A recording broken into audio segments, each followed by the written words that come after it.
Advantages and disadvantages of friction.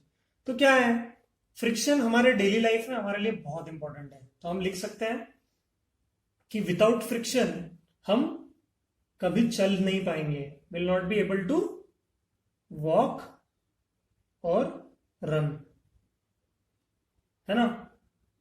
कि जैसे wait floor पे आप चल रहे हो, है ना, तो अगर फ्रिक्शन नहीं है, आपके शूज को ग्रिप नहीं है, तो कभी आप चल नहीं पाओगे, है ना। इसीलिए आपके पैरों का डिजाइन भी वैसे बनाया गया है, ठीक है। तो यहां पर जैसे कोई वेट या पॉलिश सरफेस है, उस पर कभी आप चल नहीं पा सकते। तो ये एडवांटेज है फ्रिक्शन का कि हम चल पाते हैं, दौड़ पाते हैं, या फिर हमारे इन एंड अराउंड चीजें सही सलामत टिकी हुई है, ठीक है। तो बहुत ही इंपॉर्टेंट है। फिर दूसरी चीज फ्रिक्शन की वजह से कि जो नेल्स है या स्क्रूज है, या फिर हमने बहुत सारी जगहों पर अपने जैसे घर पे फोटो चिपका के रखी है, या फिर मोटर्स के अंदर कुछ बेयरिंग चिपका के रखे हैं, एडजस्ट किए हुए हैं, नट बोल्ट एडजस्ट किए हुए हैं, है ना। ये अपनी जगह से हिलने लगेंगे अगर फ्रिक्शन नहीं है तो, ठीक है ना। Nails and screws holding the wall, इसके लिए हमें फ्रिक्शन बहुत जरूरी है, ठीक। तीसरी चीज और क्या है कि अगर फ्रिक्शन नहीं होता तो हम कभी लाइट नहीं जला पाते, क्योंकि फ्रिक्शन की वजह से ही हम लोग मैच स्टिक्स यूज कर पाते हैं। इवन आपका जो लाइटर होता है उसमें भी फ्रिक्शन की वजह से ही वहां पर चिंगारी या फिर लाइटनिंग होती है ना। समझ में आया क्या आपको? Matchstick can not work without friction, तो मैचस्टिक के लिए भी फ्रिक्शन चाहिए। और क्या है, सारी चीजें आपको जो पता है, जैसे कार्स, व्हीकल्स कभी चल नहीं पाएगी, फ्रिक्शन की वजह से ही चल रही है सब कुछ, ठीक है। इसलिए टायर्स को थ्रेड होते हैं, थ्रेड मतलब टायर्स के अजर, आपने देखे होंगे ना टायर्स में सर डिजाइन होते हैं टायर्स के, है ना। ये टायर्स में डिजाइन क्यों दिए गए, क्योंकि फ्रिक्शन या ग्रिप अच्छे से पकड़े, ठीक है। तो ये सारे एडवांटेजेस है। और क्या एडवांटेजेस है ना, जैसे शूज हो गया, राइटिंग हो गया, तो हम we are able to write things. फिर हम बाइसिकल, ऑटोमोबाइल्स के ब्रेक यूज कर पाते हैं, ब्रेकिंग सिस्टम यूज कर पाते हैं, कार चलाना, उसको ब्रेकिंग सिस्टम को यूज करना। तो जितना भी आपको आता है ये सारा का सारा कुछ फ्रिक्शन है इस वजह से। तो इसीलिए फ्रिक्शन को देखो, फ्रिक्शन की वजह से क्या होता है ना कि हमें नुकसान भी होता है, ठीक है, वो देखेंगे हम लोग।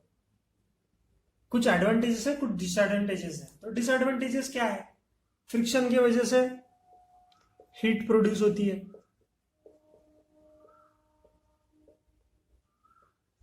ना। मशीन्स में ज्यादा वर्क होने की वजह से क्या होता है, मशीनरी पार्ट में फ्रिक्शन होने की वजह से हीट प्रोड्यूस होती है।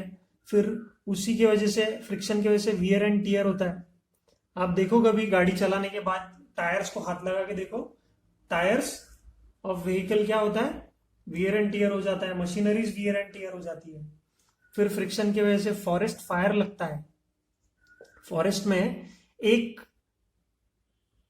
ट्री दूसरे ट्री के ऊपर अगर गिर गया और गिरते गिरते अगर उन दोनों के बीच में फ्रिक्शन हो गया तो फॉरेस्ट फायर भी लग सकती है यहाँ पे।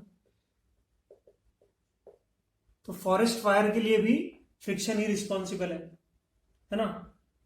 या फिर हम लोग गाड़ी के टायर्स बदलते हैं, जैसे टायर्स ऑफ व्हीकल बार बार हमें बदलना पड़ता है, हर साल, 1 साल 2 साल बाद। तो ये किस वजह से, टायर्स ऑफ व्हीकल फ्रिक्शन की वजह से वो खराब हो जाते हैं, वियर एंड टियर हो जाते हैं। तो ये हमारे लिए डिसएडवांटेज है, क्योंकि हमको बार बार खरीदना पड़ेगा और यहाँ पर हमारे पैसे थोड़े बर्बाद हो जाएंगे, हमको इकोनॉमिकल लॉस हो जाएगा, ठीक है।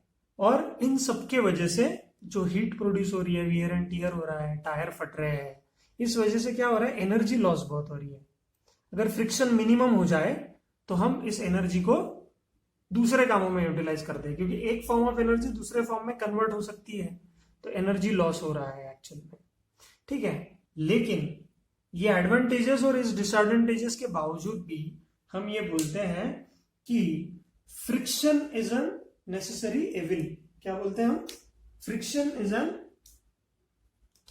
फ्रिक्शन क्या है? Consider as necessary evil. क्यों नेसेसरी एविल है? ये आपको सवाल पूछा जाता है हमेशा एग्जाम में। फ्रिक्शन इज कंसिडर्ड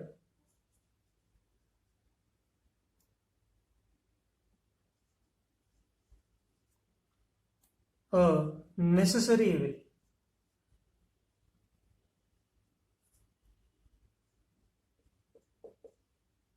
क्यों ऐसा एविल है? कि दुश्मन तो है, हमारे लाइफ के लिए नुकसानदायक है, क्योंकि एनर्जी लॉस हो रही है, व्हील्स बार बार बदलने पड़ रहे हैं, फॉरेस्ट फायर भी हो रहा है, वियर एंड टियर हो रहा है मशीनरीज में, हीट प्रोड्यूस हो रहा है। मशीनरीज के पॉइंट ऑफ व्यू से लिखा मैंने, मशीन्स में, ठीक है।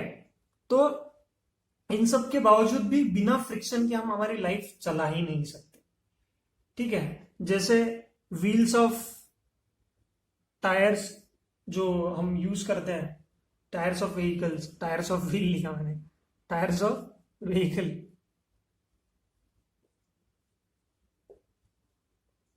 इसमें वियर एंड टियर होता है, उसकी वजह से हमारा इकोनॉमिक लॉस होता है, बार बार हमें नए टायर्स खरीदने पड़ते हैं, टायर टकले हो जाते हैं, उसकी वजह से डर होता है हमें कि स्किड ना कर जाए, स्लिप ना कर जाए। तो हमें जिंदा अगर रहना है तो फ्रिक्शन को हम अवॉइड नहीं कर सकते, हाँ मिनिमाइज कर सकते हैं, बहुत ज्यादा। ऐसा नहीं है कि अगर गवर्नमेंट ने रास्ता बनाया तो फ्रिक्शन बढ़ाने के लिए यहाँ पे गड्ढे खोद दो ताकि चले। हमारे पास रोड्स है लेकिन वो स्मूथ रोड है। आपने देखा होगा कि जैसे टार रोड है, टार रोड पे ग्रिप अच्छी होती है गाड़ियों की। फिर हमने सीमेंट रोड बनाया, तो सीमेंट रोड में भी हम थोड़े से थ्रेड्स बना लेते हैं ताकि उसमें ग्रिप बनी रहे। एकदम प्लेन स्मूथ सीमेंट रोड नहीं बनाते। आपने अपने घर के आजू बाजू में देखा होगा कि ऐसे वर्ल्ड हॉरिजॉन्टल लाइंस ड्रॉ करते हैं, वो हॉरिजॉन्टल लाइंस का ग्रूव बनाते हैं, इसको हम लोग ग्रूविंग टेक्निक बोलते हैं, ग्रूव करते हैं वो, to have proper friction. Proper friction होने के लिए ग्रूव किया जाता है इसको, ठीक है। तो ये सारी चीजें आपको पता होनी चाहिए, आपको पता है, बस हम एक तरीके से उसको पढ़ने की कोशिश कर रहे हैं। समझ में आया क्या? तो very important and very easy topic, ठीक है, as far as this is concerned, ठीक है। चलो फिर